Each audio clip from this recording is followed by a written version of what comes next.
Hi welcome to mini log. Today మన లాగ్లో latest ట్రెండ్లో ఉన్న లట్కన్ డిజైన్స్ అయితే చూపించేస్తానండి. ఇక్కడ వచ్చేసి లైనింగ్ ఫ్యాబ్రిక్ వచ్చేసి 5 ఇంచెస్ తీసుకున్నాను. సేమ్ ఎగ్జాక్ట్గా మెయిన్ ఫ్యాబ్రిక్ కూడా అలాగే స్క్వేర్ పీస్లో కట్ చేసుకుంటున్నాను. తర్వాత పైన కోన్ షేప్ కోసం నేను 4 ఇంచెస్తో మెయిన్ ఫ్యాబ్రిక్ తీసుకుంటున్నానండి. 2 పీసెస్. ఇలా మనం కట్ చేసుకున్న పీసెస్ అన్నీ రెడీగా పెట్టుకుని మనం లట్కన్స్ అయితే ప్రిపేర్ చేసేయచ్చు. ఇవన్నీ కూడా చాలా ఈజీగా ట్రెండీగా ఉన్న డిజైన్స్ అండి. డెఫినెట్గా మీరు అందరూ ట్రై చేయండి. ఇక్కడ లైనింగ్ ఫ్యాబ్రిక్ అలానే మెయిన్ ఫ్యాబ్రిక్ రెండు కలిపి పైన 3 సైడ్స్ కూడా టాప్ స్టిచ్ అయితే వేసేస్తున్నాను. ఇలా స్టిచ్ వేసేసిన తర్వాత 1 సైడ్ వదిలేయాలండి. ఇది ఎందుకనేది నేను చెప్తాను. ఇలానే సెకండ్ పీస్ కూడా ఇలాగ మనం 3 సైడ్స్ కూడా స్టిచ్ అయితే వేసేసుకోవాలి. ఇలా స్టిచ్ వేసేసుకున్న తర్వాత మనం కార్నర్స్లో పీసెస్ అనేది కట్ చేసేయాలండి. దీనివల్ల మనకి ఈ కార్నర్ షేప్ అనేది బాగా తేలుతుంది. ఇప్పుడు నేను చూపిస్తున్న విధంగా ఇలా క్రాస్గా కట్ అయితే చేసేసేయండి. ఎక్స్ట్రా పీసు మనం ఇలా టర్న్ చేసినప్పుడు ఒక స్క్రూ డ్రైవర్ హెల్ప్ తీసుకుని మొత్తం ఇలా రివర్స్ చేసుకున్నట్లయితే ఆ కార్నర్ షేప్స్ అనేది చాలా షార్ప్గా నీట్గా వచ్చేస్తాయి. డెఫినెట్గా మీరు అందరూ ట్రై చేయండి. ఇలా 4th సైడ్ వచ్చేసి మనం లోపలికి ఇలా టర్న్ చేసుకోవాలి. ఇలా టర్న్ చేసుకుని ఒక స్టిచ్ అయితే వేసేసుకోండి.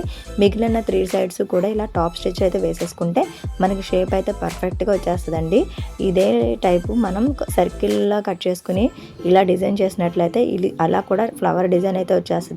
డెఫినెట్గా ఆ వీడియో కూడా మీకు త్వరలో షేర్ అయితే చేసేస్తాను.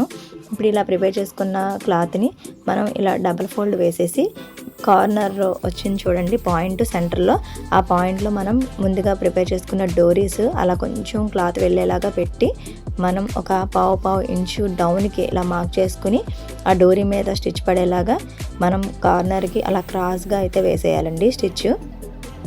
ఇలా 2 సైడ్స్ కూడా వేసేసుకోవాలి. ఫస్ట్ ఇలా వేసిన తర్వాత మళ్ళీ ఇంకో హాఫ్ హోల్డ్ చేసేసి ఒక పావు ఇంచు డౌన్కి మార్క్ చేసుకుని అలా కార్నర్ నుంచి అలా క్రాస్గా వచ్చేయాలి. ఇలా కుట్టడం వల్ల ఫ్లవర్ షేప్లో చాలా బాగుంటుందండి. డెఫినెట్గా మీరు అందరూ ట్రై చేయండి. ఎలా వచ్చిందో నాకైతే కామెంట్ సెక్షన్లో కామెంట్ చేయండి. ఇప్పుడు 4 ఇంచెస్లో పీస్ తీసుకున్నాం కదా, అది ఇలా క్రాస్గా ఫోల్డ్ చేసి ఒక 1 ఇంచ్ గ్యాప్ ఉండేలా చూసుకుని మొత్తం ఆ పైనుంచి క్రాస్గా స్టిచ్ అయితే వేసుకోవాలి. కిందకు వచ్చేసరికి క్లాత్ని మనకు ఆపోజిట్ సైడ్ కొంచెం ఫోల్డ్ చేసినట్లయితే చూపిస్తున్న విధంగా ఖర్చులు కనపడకుండా చాలా నీట్గా ఉంటుందండి. డెఫినెట్గా మీరు అందరూ ట్రై చేయండి. ఎలా వచ్చిందో నా కామెంట్ సెక్షన్లో కామెంట్ చేయండి. నెక్స్ట్ మరొక వీడియోలో కలుద్దామండి. ఇలానే ఇంకొక డోరీ కూడా నేను ప్రిపేర్ అయితే చేసేసాను. ఈ వీడియో ఎలా అనిపించిందో నాకైతే కామెంట్ సెక్షన్లో కామెంట్ చేసి లైక్ చేసి షేర్ చేయండి. Bye bye.